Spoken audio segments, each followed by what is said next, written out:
दोस्तों मैं सलोनी खन्ना जी का एक इंटरव्यू देख रहा था एक बहुत फेमस पॉडकास्ट पे। She is one of the tutors for UPSC exams और बहुत अच्छा उनका वक्तव्य रहता है।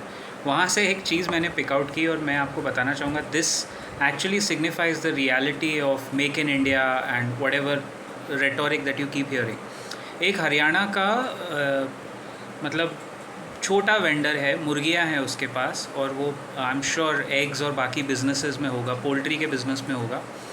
उस वेंडर के पास एक बार एक सरकारी इंस्पेक्टर आता है। ऑब्वियसली वो लोग बताएंगे तो नहीं वो कौन से डिपार्टमेंट से है। उसने आके पूछा, हाँ भाई क्या खिला रहे हो अपनी मुर्गियों को। तो वो बंदे का पहली बार ऐसा एक्सपीरियंस हुआ, तो उसने बोला कि भाई क्या खिला रहे हो, मतलब मैं तो ध्यान नहीं देता, वो बाहर जो भी खा पी के आती हैं मैं उनको बस पालता हूँ, रखता हूँ। उसने बोला अच्छा।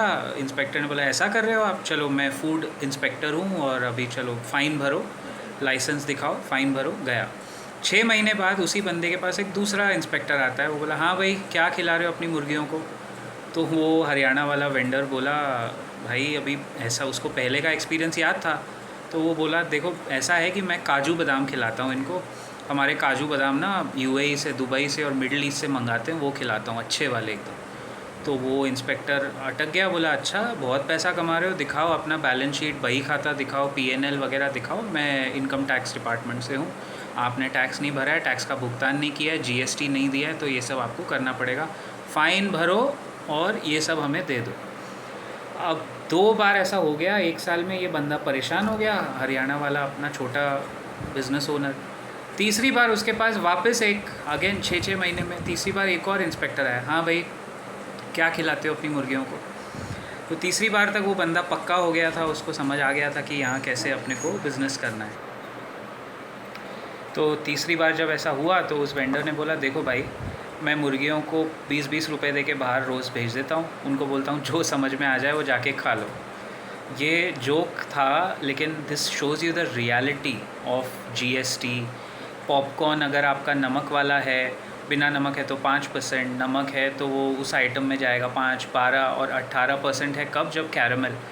जिस देश में इतने बड़े बड़े मुद्दे हों और जीएसटी काउंसिल का मीटिंग पॉपकॉर्न के रेट के ऊपर, देश की वित्त मंत्री फाइनेंस मिनिस्टर को आके मीडिया में क्लैरिफाई करना पड़े पॉपकॉर्न पे जीएसटी क्या स्लैब में लगेगा।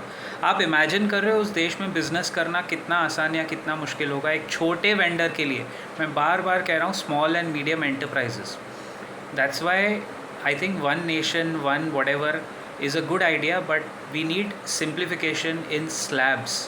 जीएसटी के स्लैब अगर स्टैंडर्ड होंगे तो काम आसान होगा। और हाँ, अगर आप कभी भी ये फाइनेंस मिनिस्टर से पूछोगे जीएसटी के बारे में, चूँ भी कर दिया आपने कुछ भी, तो उनका क्या होता है, वो वायरल वीडियो तो आपने देखा होगा, you can't just damn it's been passed in the parliament, it's been passed in every state legislature, yes it has its flaws, but I'm sorry you have to continue with it। okay madam, we will continue with it।